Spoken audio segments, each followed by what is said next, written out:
It's page 26. Big new stuff happening today. You're moving over to a whole new string. Start on open G. Take a look at that grid. You got open G. I know you know what that is. Well, if you put your first finger on open G, the next possible note is first finger A. That's right, because you know your musical alphabet. Now take a look at the grid. What do you see next? B. That's it. So if you're a violin or a viola, that is high second finger B. If you're a cellist, that is third finger B. Basses would be fourth finger B.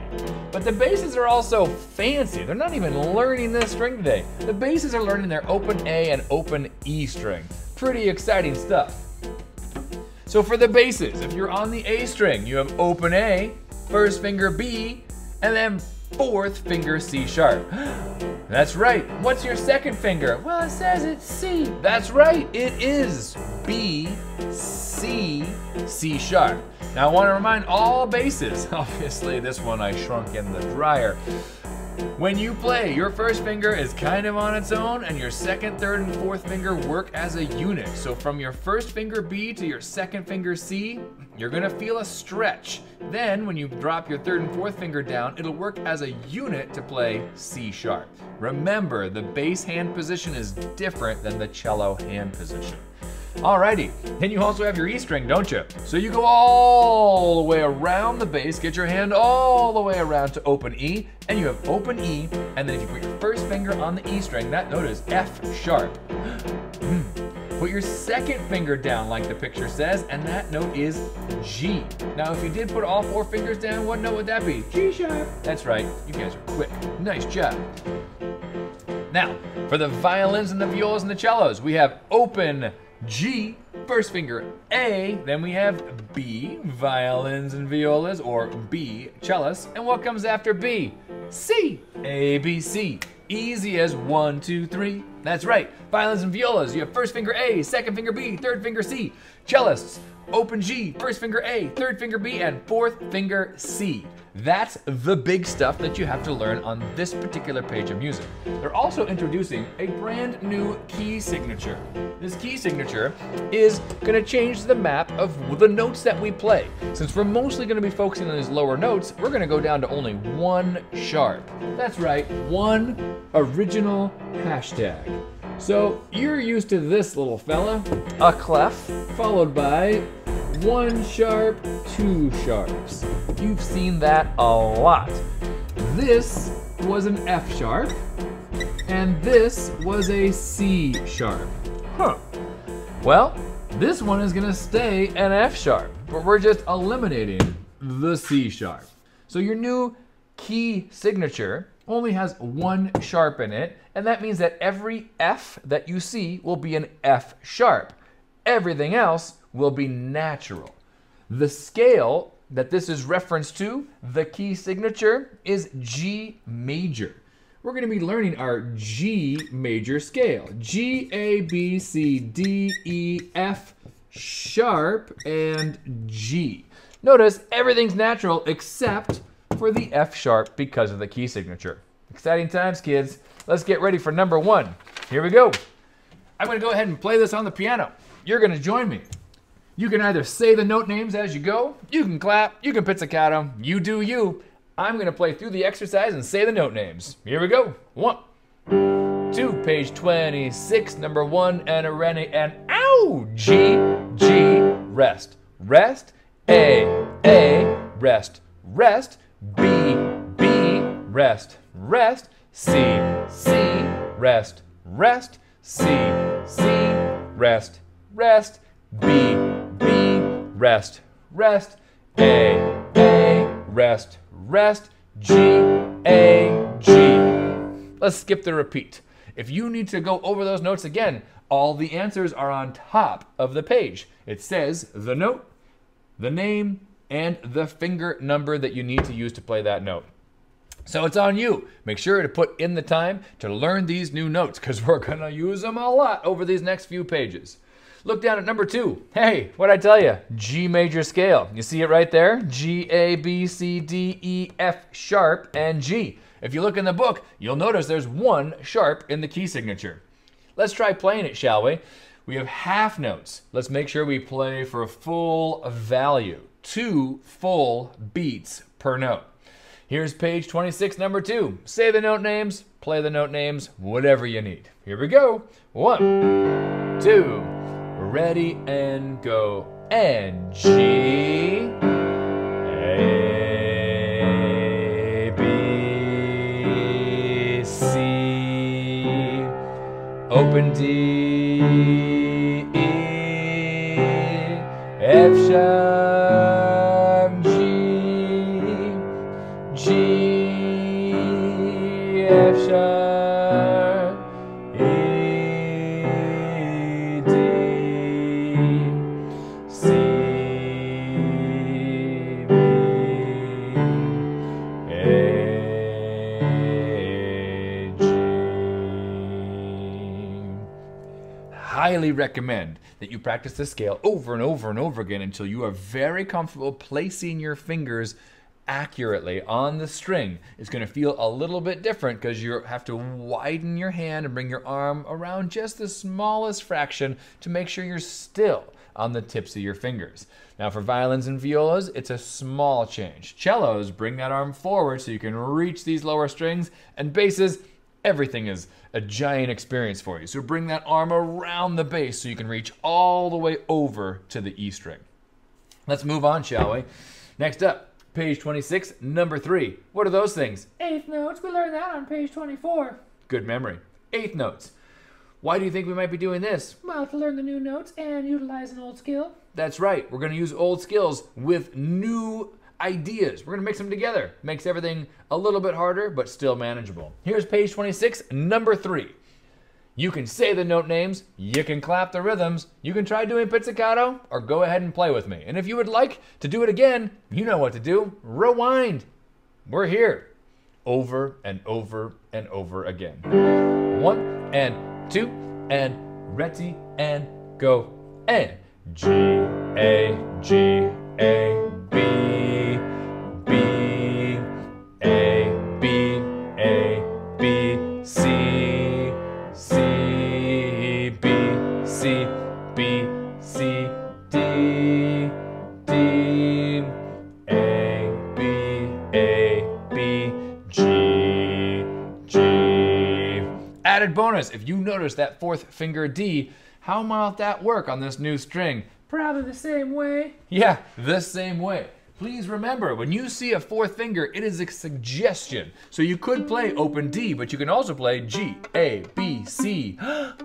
4th finger D. Just think about your fingerboard topography and think about that map and how it applies to where your fingers go. A, B, C, D.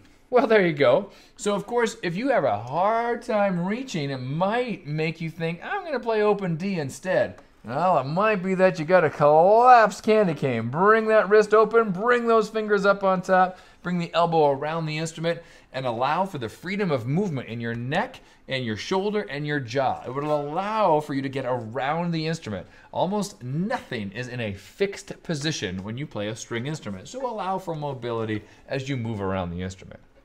Well, let's keep going, shall we? If you look at number 4, the things that we learn here, we've basically covered. You've got a piano, you've got a forte. But now what they're saying is, well, first time play it soft. When you repeat it, second time play it loud. When you see P-F, that means piano, first time, forte, the second time. Have we covered 4th finger Ds? We have. Have we covered 1st and 2nd endings? Yep. How about lifts? Uh-huh. So what's mainly the new thing here? Well, to start soft, then to play loud, and maybe review these notes on open G, A, B, and C. You guys are all over it. I'm going to leave this one up to you. If you want to work on your skills in a new combination of notes, go ahead and do number 4. But right now, we're going to jump all the way to number 5 because I really like the fact that Russian folk song has you do 2-note slurs in a G major pattern. Also has some skips or leaps in the left hand that make you frame that left hand. Let's start by doing this. We'll say the note names. Okay, we're going to say the note names. Then we will air bow because there are lots of bowings to consider. Then I will do a quick little tutorial on keeping our fingers down while we change strings, and then I'll play it on the piano. So here's number one. This is Russian folk song, not French folk song. Russian folk song. Page 26, number 6. Ready, set, say the note names, go. G, A, B, C, D,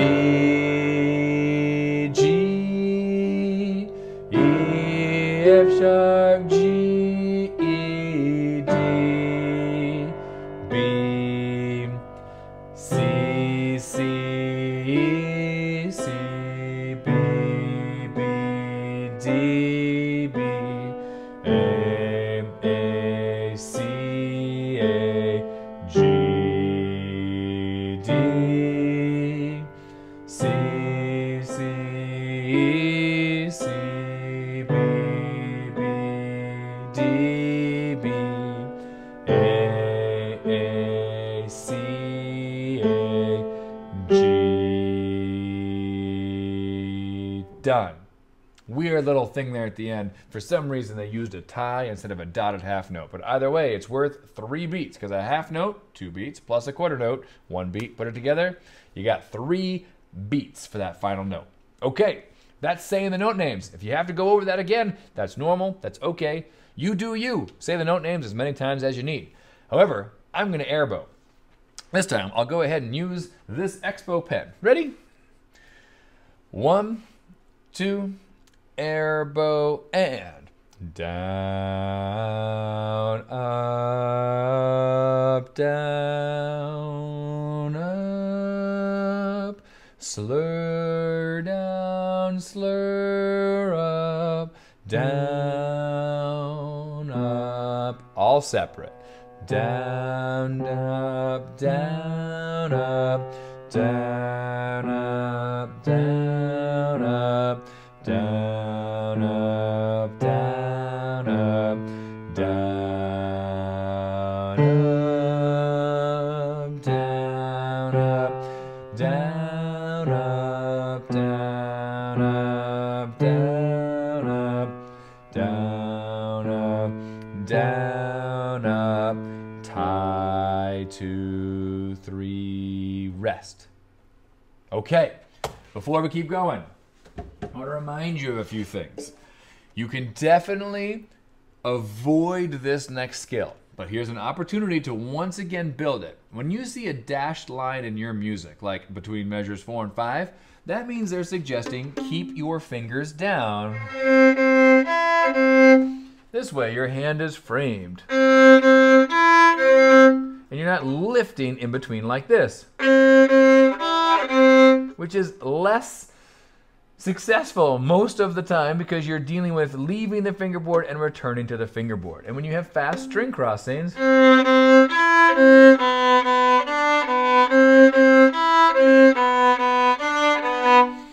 it's easier in the long run to keep your fingers down.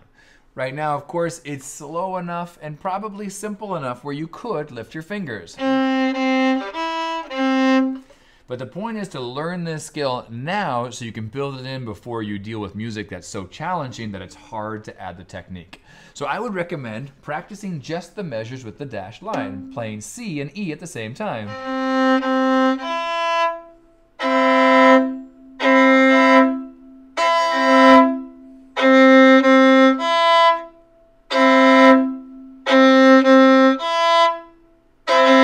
Paying attention to your elbow height and the frame of your hand. You might notice your thumb starts to get involved and it says like, hey friends, I'd like to squeeze the living daylights out of the side of the fingerboard. When you focus on just a couple of notes and you do it a lot, eventually your brain will notice these other things besides the task at hand, and you can start programming your thumb to be slippery there on the side of your fingerboard so you're not squeezing into your hand. Go slow to learn fast and give your brain a chance to catch up to all the information. Well, here we go. We're going to play straight through it. I'll go ahead and play on the piano. You can either say the note names, pizzicato, airbow, or play it as written. I'm going to be here on the piano, and if you want to do it again, just rewind and watch it all over. Here is Russian folk song. 1, 2, ready, go. G, A, B, C, D, G, E, F sharp, G, E, G, B, C, C, E, C, B, B, D, B, A, C, A, G, D, C, C, E, C, B, B, D, B, A, C, A, G.